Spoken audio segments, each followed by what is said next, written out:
Do you give yourself enough time to wind down at the end of the day so you can move out of this active, busy, stressed self into this calm, relaxed self that can actually fall asleep? If you're like most people, we rush, rush, rush all day, and then we just don't take enough time to wind down at night. So today I wanted to share with you 4 strategies to help you get that wind down time you need in the evening so that you can fall asleep and have a restful sleep. My name is Carol Richard. I'm the founder of the Sleep Success Academy, where we help sleep deprived individuals get the sleep they deserve and they need. And we do this by helping them set boundaries, create routine, and reduce the stress in their daily lives so that their body can do what it's meant to do, which is fall asleep naturally. If you would like a copy of my free guide, Journey to Better Sleep, 5 Action Steps to Improve the Quality of Your Sleep, just go to my website, sleepsuccessacademy.com. On the homepage, you'll go about halfway down and you'll actually see where you can put your name and email address and get a copy of your free guide in your email box. All right, so let's talk about why it's important to actually create that buffer between our wake time and our sleep time so that we can actually create the rest and the relaxation and set the proper environment for our body to fall asleep. And so I like to use driving a car and bringing it to a stop as an example. If you're driving your car down the highway or even down the road, depending on the speed you're going, what would it take to bring that car to a complete stop? If you hit a brick wall, well, it's not the right way to bring that car to a stop. You can't go full speed and then have that car stop automatically. And it's the same when we think about our sleep. Depending on how fast you're going, it will depend on how much pressure you have to put on the brake, right? So the pressure really meaning what is it that I need to do in order to get the car to stop, and how long it's going to take for the car to go from that speed it's going to a full stop. And so that would be like how long you need before sleep to actually start creating some boundaries for yourself and relaxing and setting the stage for proper sleep. And so that's what I want to talk about by giving you 4 strategies today. And the first strategy would be prioritizing your downtime. Why make it a priority? Because as we're going all day, we lose track of time. We don't realize that it's actually time. We don't realize how activated we are sometimes. We are just go, go, go. And especially if we're on our electronics and we're sending emails and we're looking at social media, we're not actually realizing how activated our nervous system is and how busy your brain is if we're not giving it that downtime. So I like to tell people, set a going to bed alarm. So just meaning on your phone, grab it, set an alarm. Say I go to bed at 9. You might go to bed at 10, 11, whatever time it is that your bedtime is. How much time do you need beforehand to wind down and to stop work, to stop the busyness and create activities that promote rest? So set your alarm. So let's play with this and just set it for an hour before bed to begin with, because as you go through these steps, you'll be experimenting and changing things that suits you because everybody has different needs. So that's the first one, is to actually prioritize your downtime. Then after that, I want you to create a list.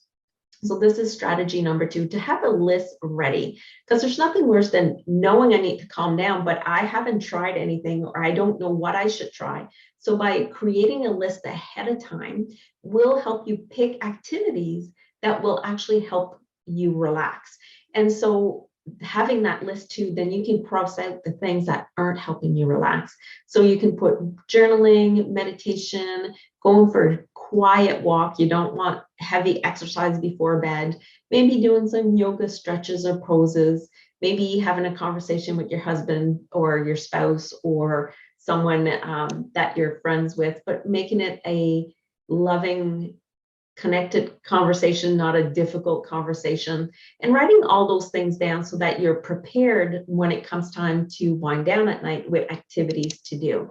And it's good to try different things because on certain days, something might help you wind down and another day it might not. So just having that list ready. And then the third thing is to set boundaries.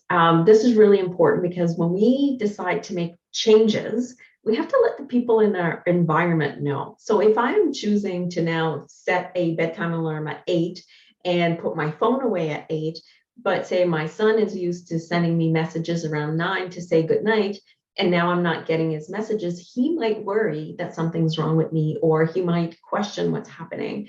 And so instead, I've set with him remember, I put my phone away at 8. So if you need me, you have to reach me before 8, or I will answer your message tomorrow morning when I wake up. And so setting a clear boundary with the people in your environment to know that, hey, I'm not going to be available after a certain time. That really helps you keep to your wind down time. Make sure that you don't bring anything in your environment that is stressful and allows you to go to sleep. And strategy number 4, give yourself permission to make mistakes. As you start implementing this, that window of time to switch from the active self to the sleeping self, you're going to make mistakes. You're going to try things that are not going to work. You're going to say, well, maybe I can watch TV during that time, and then realize that it's not good.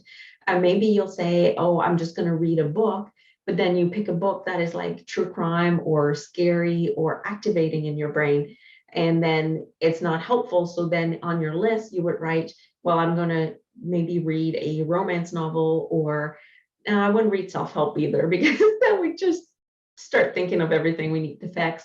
But what kind of books would you read? Is it doing a crossword puzzle?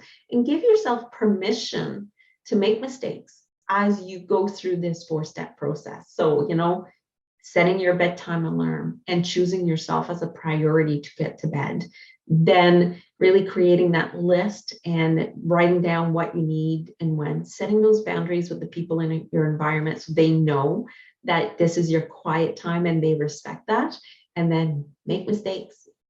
Do good, decide what works best for you.